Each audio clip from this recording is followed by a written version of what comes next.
think about it, it really does seem as if Toy Story's never going to end, no matter what happens, and I'm not really sure how to feel about that fact. At this point, it seemed to be Pixar's golden goose, and I can't say I really blame them for thinking this way. Just recently, Andrew Stanton, who's a longtime Pixar director and creative leader who's directed films such as Finding Nemo, WALL-E, Finding Dory, and now Toy Story 5, as well as being part of the creative team for heaps of other classic Pixar films, outwardly came out and said that Pixar kind of wants to turn Toy Story into an ongoing and generational saga. A sort of never-ending franchise that you can always come back to and that Pixar can keep making content for going forward. So this means Toy Story 5, but at the same time, it also means they have every intention of going forward with further installments. At minimum, I'd expect that this means a sixth film, but in reality, I also think they have every intention of never stopping. I mean, here's the full quote so I can't be accused of taking things out of context. Because toys are kind of perennial, the franchise is something you can grow with. People who watched it as kids become parents and now watch it with their kids. We've created a world and group of characters that could easily keep going forever. Later in the same quote, he goes on to say how excited he is to keep these stories coming.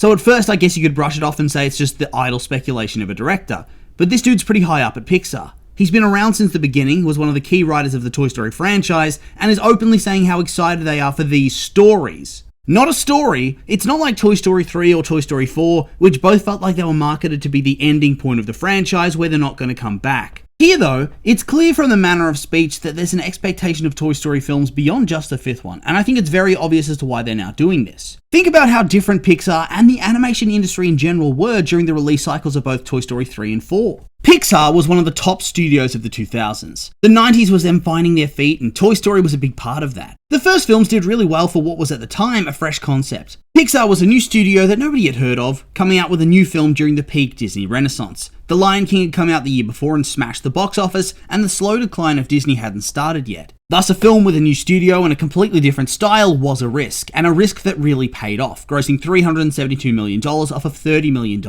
This was a high number for the time, a smash hit. It outgrossed Disney with Pocahontas and was the second highest grossing film overall for the year, only behind the third Die Hard. Not too shabby. The sequel came out 4 years later and it did very well. It proved that animated sequels have a place in the cinemas and grossed $511 million off of $90 million, once again defeating Disney at the box office with Tarzan and blasting off to infinity and beyond. However, that felt like the end of the Toy Story franchise because ultimately, they didn't need it. They'd cemented their position as one of the top dogs of the animated industry, and they were packing in the crowds and getting a lot of acclaim. Monsters, Inc. was the biggest animated film of 2001. Finding Nemo took that spot in 2003. Incredibles only lost out to Shrek 2 because Shrek had become an overnight sensation, but even then, The Incredibles was their second highest grossing film ever at that point. They kept going strong throughout the decade and developed a reputation as a bit of an artisan studio. However, DreamWorks and Blue Sky were starting to pull away with big grosses. Original films, Pixar was ruling the roost, but people would come back in big droves for sequels, and so clearly Pixar, by then owned by Disney, thought, screw it. They made Toy Story 3, grossed over $1 billion, becoming the first animated film to ever do so, and punched DreamWorks and Blue Sky in the face very, very hard indeed. They returned as the box office top dog for a time, eventually going on to share that spot with sister studio Walt Disney Animation,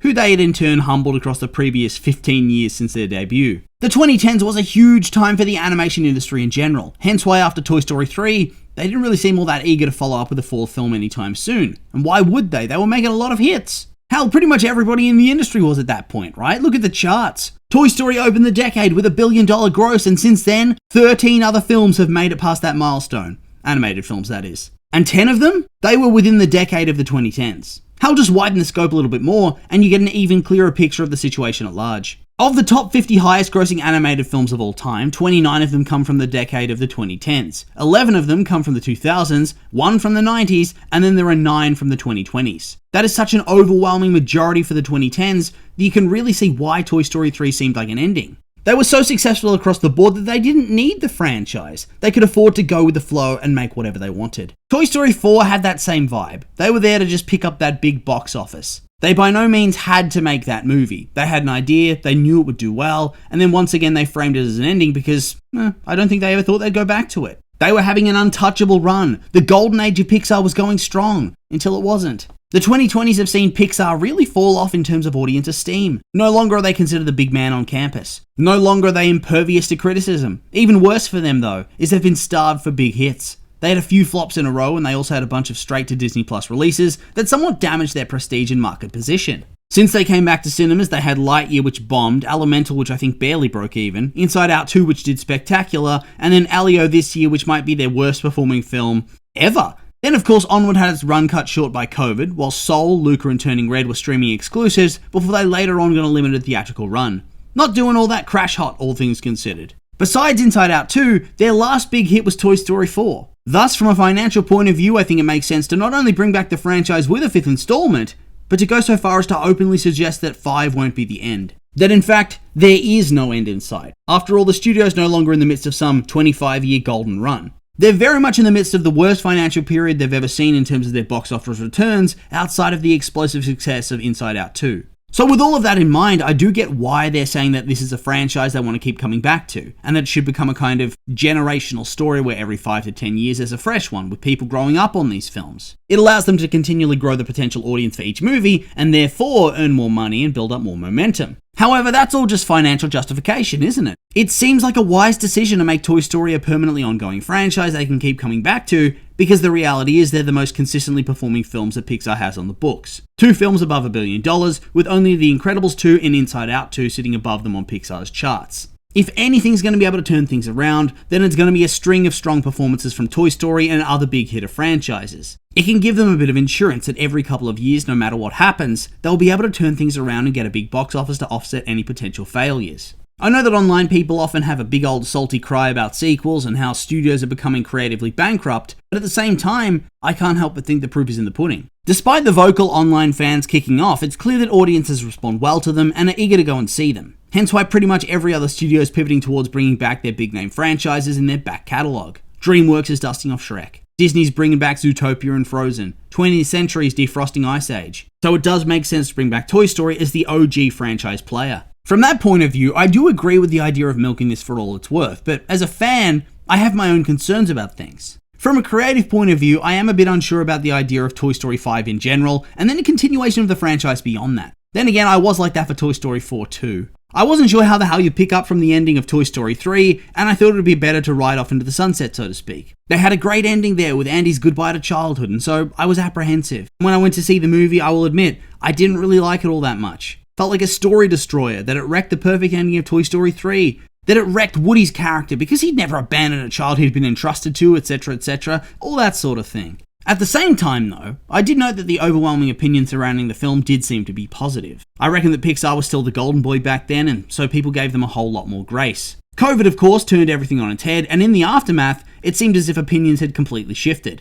Out of the woodwork came the haters, and suddenly, nobody ever liked Toy Story 4 at all, did they? It was like the whole perception of the studio changed on a dime, and nothing has been the same since. They retroactively were willing to go back and find flaws with past films, and Toy Story 4 probably copped it harder than most in that regard. However, in the last year or so, I took another look at Toy Story 4, and I've come to the realization that I rather like the film overall. And that's the thing though.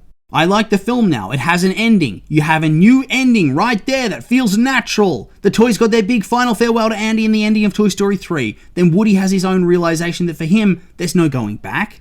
Andy was his kid, and now it's time for him to wander the trail and help other toys find their happily ever after. So why continue? Now, before we go any further, I will say that I'm not hugely scared of the story being actually bad. Ultimately, I think they have a pretty solid premise overall. The idea of Bonnie getting a tablet and getting addicted and not playing with her toys anymore is a very interesting concept, and I think it can end up being very funny and very moving. That's not really what my issue is. It's the fact that once again we're going to be bringing the main crew back together for yet another film, and it's still not their final adventure. Thus, if they're trying to turn this into a long-term franchise that they can keep going back to again and again, I don't think it's going to work. I mean, what is the big critique on Toy Story 4? It's that it walks back the ending of the third movie, and now this one is promising to walk back the big emotional separation of Woody and the rest of the toys from Bonnie's room by having Woody make his return to be involved with the battle against technology and Lilypad. Or at least, that's what the release concept art would suggest is going to happen. I personally think that this suggests that they're all too stuck in the confines of a status quo. They want multiple generations to come out and see these movies, and I expect they think that the more generations they reach, the more likely they can push higher and higher into the box office charts.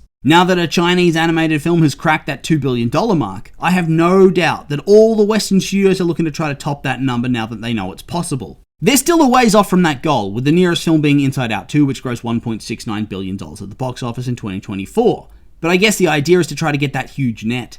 All the people who watched the first two films growing up, then all those people that were kids for the third film, and then those for the fourth, and then maybe the fifth too. All building over time to create a huge potential audience that could have a proper nostalgic connection to the franchise for a big record-breaking gross. It didn't quite work out that way for Toy Story 4, which really didn't pull as high numbers as I would have expected, to be honest, but it certainly worked out that way for the third movie to be the first ever animated film to gross $1 billion. This is why I think they want that status quo to endure. They want to be able to say, look, it's Woody, Buzz and the gang, they're all still here and it's the same as it was when you were a kid. Come watch our movie. I can understand why you might choose to do things this way. They want that money and they don't want people raging and boycotting because it's not the same. That being said, I do think that by playing it safe and going for the somewhat cowardly option, you end up sacrificing a lot of narrative potential along the way.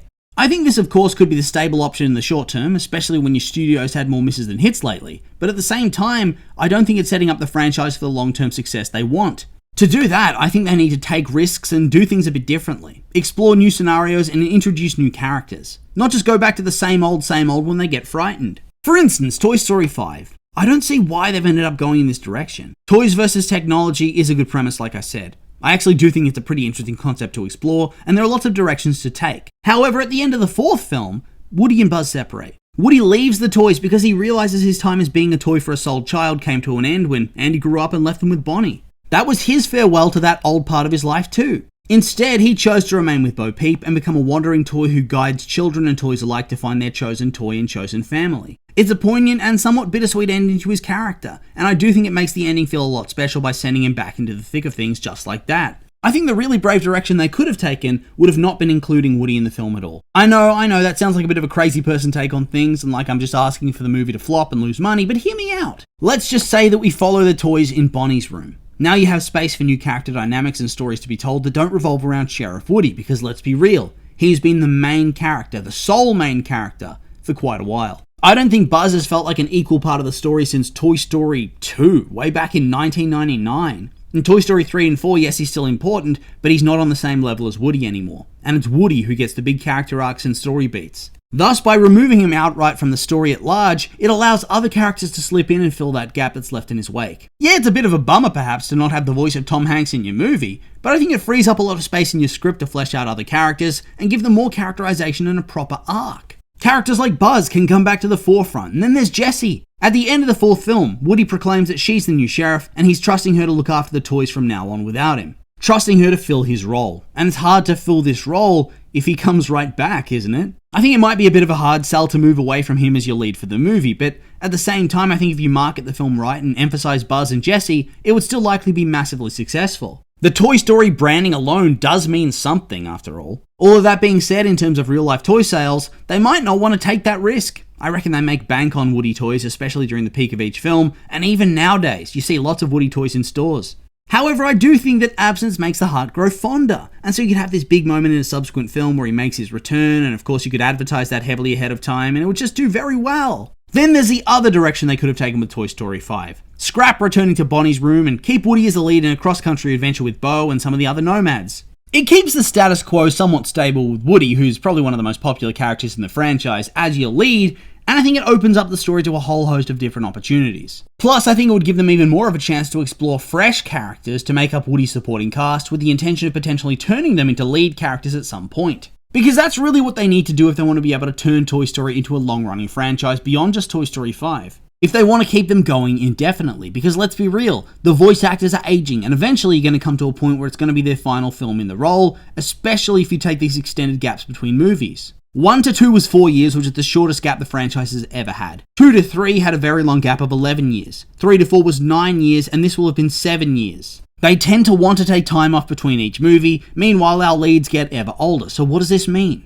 It means you need to establish new characters the audience can connect with, who could slowly take these lead slots and get more and more story exposure. The only problem, of course, being that people are coming to see this for their nostalgia. And what is Toy Story without Woody? I don't think it's anything.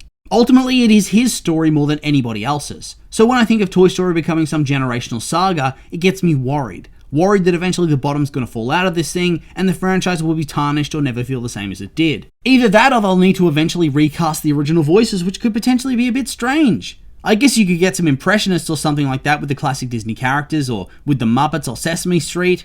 I feel like it's certainly something that could be possible, and I suppose I wouldn't be against it so long as the original actors agree and they also don't use AI or something horrific like that. So in my mind, you could either recast and keep the characters going on forever, or you can end at least the Woody and the gang story, which I think a lot of fans would like to see. So with their story over, you could either just end the whole franchise, or if you wanted to, you could try to follow on with a new set of toys with a new kid. Also, if they do end up deciding to finish Woody and the gang story, surely they gotta head back to Andy, right? Surely. If they don't, I think it'll be a big mistake. I realize that some people would then say, oh, they're walking back the ending of 3, but let's be honest, that idea went out the window when Toy Story 4 was announced. It's clear that Andy still plays such an important role in each Toy Story film, even ones he's not present in. He's clearly linked with the franchise, and as much as you could try to continue the franchise with a new set of toys and a new kid, it would feel like a cheap imitation, wouldn't it? The reason franchises work is because you connect with a specific set of characters and you want to follow them. Sometimes that can work indefinitely, and sometimes it can't.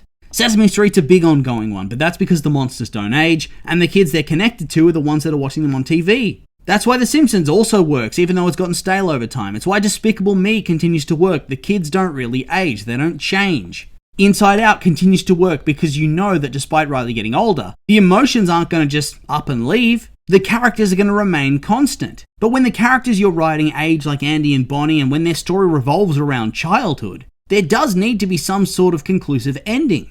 Sure, you could theoretically follow generations down the line, but it only works if there's still a connection. If you just throw some random kid in there with new toys, it is not the same. And if you keep changing the child and passing down the Woody and gang toys to a different kid, and that kid doesn't seem to care about the main character, then you also lose the connection to the child, and it just becomes a toy show. There's no reason behind it anymore. And that's why people love Andy and not Bonnie, because you don't really follow the toy characters she's actually bonded with and how their bond with the child impacts their lives. Maybe 5 can change that, with Jessie and Buzz getting bigger roles, but I really do think there needs to be some sort of homecoming for the toys at this rate, and for the franchise to just be done. Any way you look at it, the continuation just seems to be a messy and doomed shadow of its former self. I'm not saying I'm not keen on Toy Story 5, I am. I'm not saying that I don't like sequels. I do, but they have to make sense, and some stories and worlds are more suited to sequels than others. Eventually, you've milked it for all it's worth. In the end though, these have all just been my opinions, and I'd like to hear yours. What do you think of the idea of Toy Story becoming an infinite franchise? Are you on board with that? Maybe you're thinking it's the worst thing they could possibly do, and it's a sign the studio is in the mud.